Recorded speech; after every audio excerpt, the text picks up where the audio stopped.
अस्सलामुअलैकुम, welcome to my channel newbie mommy. आज की इस वीडियो में आप ये जानेंगे कि एग्स की क्वालिटी को कैसे इम्प्रूव किया जाए।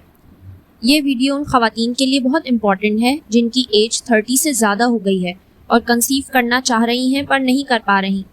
इस वीडियो में आपको डिटेल में बताऊंगी कि आपको क्या करना है जिससे आपकी एग्स क्वालिटी इम्प्रूव हो जाए और आपको कंसीव करने में आसानी हो।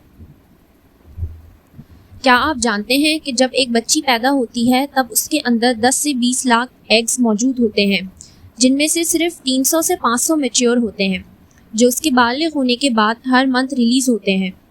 जैसे जैसे उम्र बढ़ती जाती है, एग्स की क्वालिटी और क्वांटिटी दोनों कम होती जाती हैं। एज के साथ साथ एग्स का डीएनए एबनॉर्मल होने के चांसेस भी बढ़ जाते हैं। अगर एग का डीएनए ही हेल्दी नहीं होगा तो फिर हेल्दी बेबी भी नहीं बन सकता। इसी वजह से मिसकैरेज का चांस भी बढ़ जाता है और बेबी में भी एबनॉर्मलिटीज़ आने के चांसेस होते हैं। तकरीबन सभी ख़वातीन में एबनॉर्मल या ख़राब एग्स भी मौजूद होते हैं, जिनकी शरह में उम्र के साथ साथ इजाफा होता रहता है। अब मैं आपको बताऊंगी वो टिप्स जिन पर अमल करके आप अपने एग्स की क्वालिटी को इम्प्रूव कर सकते हैं। सबसे पहले इम्प्रूव ब्लड फ्लो, यानी खून का बहाव बेहतर करें। जब ऑक्सीजन से भरपूर खून आपकी ओवरीज तक पहुंचेगा तो आपके एग्स हेल्दी हो जाएंगे। इसके लिए ज़रूरी है कि आप ज़्यादा से ज़्यादा पानी पिएं। एक्सरसाइज करने से भी खून का बहाव बढ़ता है।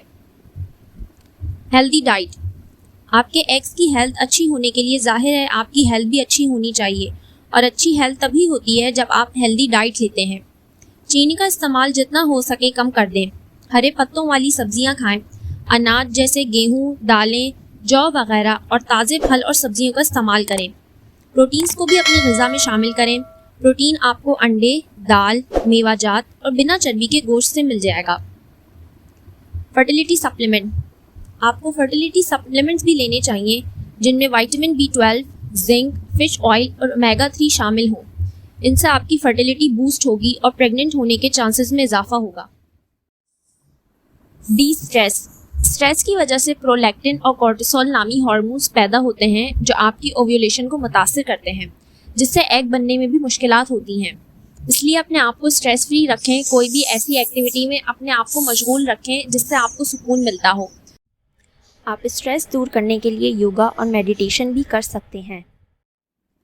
मेंटेन हेल्दी बॉडी वेट, मोटापा, बांझपन और एग्स की क्वालिटी लो होने का एक बहुत बड़ा सबब है। वज़न ज़्यादा होने की वजह से हार्मोनल बैलेंस भी आउट हो जाता है, जिसकी वजह से ओव्यूलेशन भी डिस्टर्ब होती है। इसलिए अगर आपका वज़न ज़्यादा है तो आप अपना वज़न कम करने की कोशिश करें। एक्सरसाइज और डाइट से आप अपना वज़न कंट्रोल कर सकती हैं। इससे ना सिर्फ आपके प्रेग्नेंट होने के चांसेस बढ़ेंगे, बल्कि आपके बाद में प्रेगनेंसी में वज़न ज़्यादा होने की वजह से जो कॉम्प्लिकेशंस आती हैं आप उनसे भी बच जाएंगे। फ्रीज़ योर एग्स, अगर आप किसी वजह से शादी की फ़ौरन बाद प्रेगनेंसी नहीं चाहती, जैसे कुछ ख़वातीन अपनी तालीम मुकम्मल करना चाहती हैं, कुछ कपल सेटल होना चाहते हैं, तो बेहतर है कि आप अपने एग्स फ्रीज़ करवा लें, क्योंकि एज के साथ साथ एग्स की क्वालिटी गिरती जाती है, पर फ्रीज़ किए हुए एग्स की एज और क्वालिटी बरकरार रहती है। इस तरह आप इन एग्स को बाद में यूज़ कर सकती हैं और बाद में अपने प्रेग्नेंट होने के चांसेस बढ़ा सकती हैं। ईट हैवी ब्रेकफास्ट, दिन का सबसे पहला मील यानी ब्रेकफास्ट बहुत अहम होता है। एक हेल्दी लाइफस्टाइल के लिए ये बहुत ज़रूरी है कि आपका ब्रेकफास्ट भी हेल्दी हो। आजकल ये बहुत कॉमन है कि हम ब्रेकफास्ट नहीं करते, खुसूसन बच्चियाँ और लड़कियाँ ब्रेकफास्ट स्किप कर देती हैं। ऐसा हरगिज़ नहीं करना चाहिए। ब्रेकफास्ट करने से आपके हार्मोन्स का निज़ाम भी सही रहता है, और अगर आपको PCOS है तो आपको हरगिज़ ब्रेकफास्ट नहीं छोड़ना चाहिए। कट डाउन कार्ब्स, आपको कार्ब्स यानी कार्बोहाइड्रेट से भी परहेज़ करना चाहिए। आपको चावल, केक, पेस्ट्री, आलू, डबल रोटी, आइसक्रीम, कोल्ड ड्रिंक, बिस्किट्स वगैरह नहीं खाना। जितना हो सके कार्ब्स अपनी डाइट से कम कर दें। ये PCOS की भी एक बहुत बड़ी वजह है। कार्ब्स से इंसुलिन लेवल बढ़ता है, जिसकी वजह से मेंस्ट्रुअल साइकिल डिस्टर्ब होती है और प्रेग्नेंट होने में मुश्किलात पेश आती हैं। लेस फैट इंटेक, फ़ैट से भी फर्टिलिटी पे फ़र्क पड़ता है। फ़ैट से आपका वज़न बढ़ता है, जिससे प्रेग्नेंट होने में मुश्किलात पेश आती हैं। इसलिए कोशिश करें कि चिकनाई वाली चीज़ों का इस्तेमाल कम कर दें।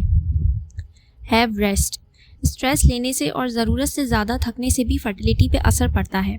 पीरियड्स इरेगुलर हो जाते हैं और कंसीव करने में प्रॉब्लम होती है। इसलिए अपने आप को ज़रूरत से ज़्यादा ना थकाएं।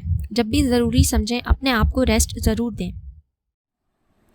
अगर आपको मेरी वीडियो पसंद आई हो तो प्लीज़ लाइक, सब्सक्राइब और शेयर करना ना भूलिएगा।